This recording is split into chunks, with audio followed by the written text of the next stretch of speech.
வாழ்விற்கு. யோகாவின் பயன்கள் குறித்து யோகா பயிற்சியாளர் விஜயலட்சுமி ஆர் அவர்கள் வழங்கும் ஆலோசனைகள் கேட்கலாம்.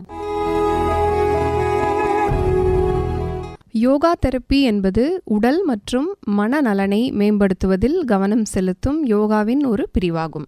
இந்த தெரப்பி என்பது தனிநபரின் தேவைகள், சூழ்நிலைகள் மற்றும் நிலையை கருத்தில் கொண்டு ஒரு முழுமையான அணுகுமுறையை வலியுறுத்துகின்றன.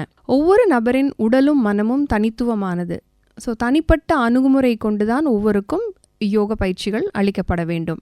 No one size fits all அப்படின்னு சொல்லுவாங்க இல்லைங்களா? அதுபோல என்னதான் யோக பயிற்சிகள் பொதுவான நன்மைகளை மட்டுமே கொண்டிருந்தாலும் தனிநபரினுடைய உடல் தேவை மற்றும் உடல் சூழ்நிலையை பொறுத்தே பயிற்சி அளிக்க வேண்டும். உதாரணமாக, ஒருத்தருக்கு முழங்காலில் வலி இருக்கு அப்படின்னாங்கன்னா அவங்களுக்கு கடினமான பயிற்சிகளை, ஆசனங்களை செய்ய சொல்லக்கூடாது. ஏன்னா அது இன்னும் அவங்களோட அந்த வலியை அதிகமாக்கக்கூடும். அதுக்கப்புறம் அவங்களுக்கு அந்த யோகா பண்ணுற ஒரு இன்ட்ரெஸ்டே இல்லாமல் போயிடும். அதே போல் ஹார்ட் பேஷண்ட்டு, ஸ்டண்ட் வச்சவங்க, ஏற்கனவே பைபாஸ் பண்ணினவங்க, இவங்களுக்கெல்லாம் ரொம்ப கவனமாக ஆசன பயிற்சிகளை நாம் கற்றுத்தர வேண்டும்.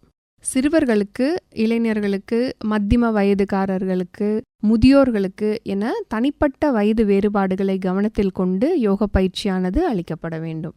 அவரவர் பணி செய்யும் சூழ்நிலை, பணியின் கால நேரங்கள், லைக் பகல் நேர வேலை, இரவு நேர வேலை போன்றவைகளை எல்லாமே கவனத்தில் கொண்டுதான் ஒரு யோக பயிற்சியானது அளிக்கப்பட வேண்டும். ஏன்னா நைட் ஷிஃப்ட்ல ஒர்க் பண்ணிட்டு வரவங்க நல்ல தூக்கம் அவங்களுக்கு தேவை. அப்படி இருக்கும்போது அவங்கள காலையில யோகா பண்ணுங்க அப்படின்னு சொல்லும்போது தூக்கம் இல்லாம அவங்க யோகா பண்ணணும்னு நினைச்சாங்கன்னா அது சில உடல் நல குறைகளை அவங்களுக்கு உண்டு பண்ணும். அதனால அந்த கால நேரங்கள், சூழ்நிலைகள் எல்லாத்தையுமே கருத்தில் கொண்டுதான் யோக பயிற்சியானது அளிக்கப்பட வேண்டும்.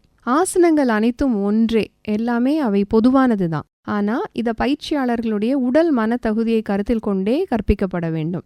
யோக சிகிச்சை பெரும்பாலும் பாரம்பரிய மருத்துவ சிகிச்சைகளுக்கு ஒரு நிரப்பு நடைமுறையாக பயன்படுத்தப்படுகிறது. இது ஒட்டுமொத்த ஆரோக்கியத்தையும் நலவாழ்வையும் நமக்கு தருகிறது. ஒரு நபருக்கு யோக சிகிச்சை தரும்போது அதில் அவர்களை சிறப்பாக 100% பர்ஃபெக்ட் ஆசனம் செய்ய வைப்பது அல்ல பயிற்சியாளர்களுடைய நோக்கம். மாறாக முன்னேற்றம் அடைவது, அதாவது நேற்றை விட இன்று எவ்வளவு சிறப்பாக அவர்கள் யோக ஆசனம் செய்கிறார்கள் என்றுதான் அவர்களை ஊக்குவிக்க வேண்டும்.